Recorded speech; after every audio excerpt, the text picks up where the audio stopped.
Hello जी, राम राम। कैसे हैं आप सब लोग? आई होप सब अच्छे होंगे, सही से होंगे। तो फ्रेंड्स, हम भी बहुत अच्छे हैं और आज हम बनाने जा रहे हैं लौकी की बर्फ़ी, जो कि सबकी फेवरेट होती है। क्योंकि तुलसी पूजा के लिए हमको लौकी की बर्फ़ी बनाती थी, क्योंकि हमारे यहाँ तुलसी पूजा में खीर, खिलौना, बतासे और मीठा कुछ चाहिए तो प्रसाद के लिए, तो ये सब चीज़ें रख के हम लोग पूजा करते हैं। तो उसी के लिए हम लौकी की बर्फ़ी बना रहे हैं। तो सबसे पहले मैंने दूध को कढ़ाई में छान के तैयार कर लिया और 2 लीटर दूध है। 1 लीटर मैंने अपने घर के लिए जो यूज के डेली आता है काम में, चाय वगैरह के लिए, तो वो रख लिया है। उसके बाद अब बनाने इसको छान दिया है कढ़ाई में। और भैंस का दूध बहुत अच्छी बर्फ़ी बनती है। भैंस के दूध से खोया बहुत अच्छा बनता है, तो बर्फ़ी भी अच्छी बन के तैयार होती है। और ये भी गांव से ताज़ी टूट के लौकी आई है, तो इसकी ही आज बर्फ़ी बनाएंगे। तो बहुत ही अच्छी बर्फ़ी बनती है। तो आप लोग देख लीजिएगा कि कितनी मुलायम लौकी है। छिलनी से एक हल्का सा हाथ करने से ही छिल जाती है। और इस तरीके से पीस करके इसे हम काट लेंगे, जिससे कि बहुत ही अच्छी सी बर्फ़ी बन करके तैयार होगी। और बीज भी ज़्यादा टाइट नहीं थे, बिल्कुल मुलायम थे। और इन सबको मैंने छील के तैयार कर लिया है। और छीलने के बाद जब तक हम लौकी छीलेंगे तब तक दूध का खोया भी बन जाएगा। तो इस तरीके से मेरे दोनों काम हो जाएंगे और साथ साथ में एक ही जगह बैठ के सारा काम हो जाएगा। तो ये देखिए, लौकी के छिलके निकले। उसके बाद मैंने लौकी को कद्दूकस करने के लिए बढ़िया से साफ़ करके लौकी को रख लिया है। लेकिन फिर भी हम अच्छे से इसको 3-4 पानी से अच्छे से वॉश करेंगे, तभी इसकी बर्फ़ी बनाएंगे। और मुझे जब ये बात पता चली कि जितनी ही मुलायम लौकी होती है उतनी ही अच्छी लौकी की बर्फ़ी बनती है, तब से हम कभी भी टाइट लौकी नहीं लेते हैं। क्योंकि हमारे घर में पहले कहना था सबका कि जितनी टाइट लौकी होगी उतनी ही सफ़ेद एकदम बर्फ़ी बनेगी। लेकिन मुझे इतना टाइम वेस्ट नहीं करना, तो जितनी ही मुलायम लौकी होती है उतना ही खोया कम पड़ता है, उतने ही खोया कम की ज़रूरत पड़ती है। और लौकी की बर्फ़ी बहुत ही स्वाद बनती है, जो कि सबको बहुत पसंद आएगी। तो ये देखिए, खोया 2 लीटर दूध में कम से कम आधा किलो खोया निकला होगा, जो कि बहुत ही टाइट बना के मैंने तैयार किया था। क्योंकि ज़रा सा भी मुलायम रखते तो बर्फ़ी नहीं जमती अच्छे से। और मैंने लौकी डाल दी, और लौकी में कोई भी पानी डालने की ज़रूरत नहीं है, और ना ही लौकी में घी वगैरह हम डालते हैं।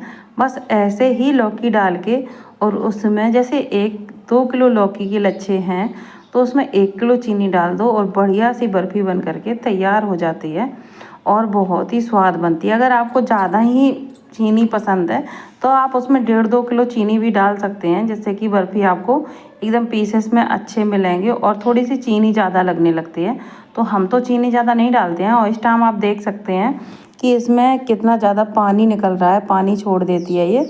और जब ये पक जाती है लौकी, तो इस तरीके से उसे थोड़ा टाइम देना पड़ता है। और टाइम देके जब ये पूरी समट के सारा लौकी चीनी दोनों एक जगह हो जाती हैं, पूरी टाइट हो जाती है अच्छे से। और सबसे बड़ी चीज़ हम इसमें ये जानते हैं, जब कढ़ाई की किनारी होती है उसमें चीनी जमने लगती है, तब आप जान जाना। और जब ये कढ़ाई में बहुत ज़्यादा चिपकने लगती है, तो हम क्या करते हैं, बस देखते हैं कि थोड़ी सी शक्कर सी बनने वाली है, और बस उसी टाइम पर उतारते हैं। जब हम नीचे उतारें तब आप देख लेना। और इसमें 2 तार की जो चाशनी होती है उससे थोड़ी ज़्यादा ही टाइट चाहिए। 2-4 तार की चाशनी तो जल्दी ही बनने लगती है, लेकिन इस तरीके से बहुत ही मुलायम लौकी थी, तो उसे चलाते हुए हमने इस तरीके से एकदम टाइट हो जाती है। फिर हाथों से बहुत मेहनत चाहिए, तभी ये बन पाती है अच्छे से। और पूरी मेहनत के साथ मैंने इस तरीके से इसको बनाया। और अब इसको उतार लेते हैं नीचे। और नीचे उतारने के बाद इसमें जाएगा अब मावा, जो कि हमारे यहाँ बोलते हैं खोया। तो आप लोग देख सकते हैं कि बिल्कुल सूख चुकी है ये। और इसमें जो मैंने ताज़ा मावा बना के रखा था वो डाल दिया है, और थोड़ा सा उसमें बचा लिया है, क्योंकि मेरे बेटे को खोया और चीनी बहुत ज़्यादा पसंद है, बहुत ज़्यादा।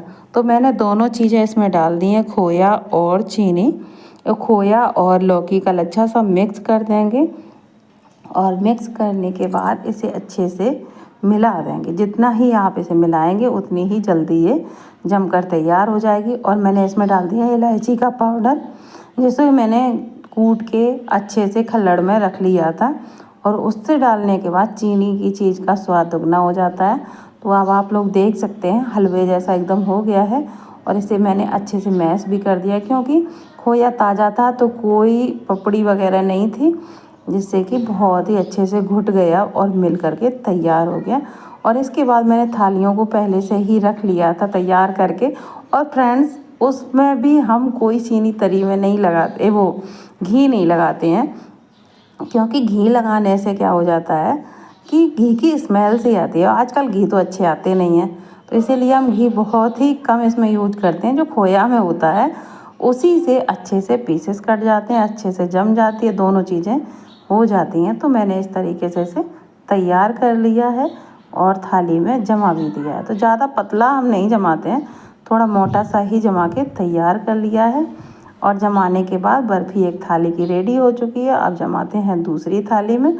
तो दोनों ही थालियों में मैंने इसे जमा के रख दिया है और ये मात्र आधा घंटा के अंदर जम के तैयार हो जाएगी, जो कि अभी हम आपको दिखाएंगे। नहीं, आपको विश्वास ना हो कि शायद इनकी जमे ना, लेकिन मेरी लौकी की बर्फ़ी बहुत ही अच्छी जम करके तैयार हो जाती है। तो ये देखिए, मैंने अच्छे से उसे फैलाया और बढ़िया से रख देंगे अब इसे उठा के, क्योंकि ये जमने के लिए रेडी है। तो ये देखो फ्रेंड्स, ये जम चुकी है और अब इसके पीसेस कट करके आपको दिखा देते हैं। कोई चाकू लेना, थोड़ा टाइट वाला, मुलायम नहीं लेना, क्योंकि बर्फ़ी बहुत टाइट जम गई है, जो कि खाने में एकदम मुलायम और ऊपर से एकदम टाइट। क्योंकि कहीं भी आप रख दो इसे डिब्बे में भर के, इसका 15 दिन तक कुछ नहीं बिगड़ेगा।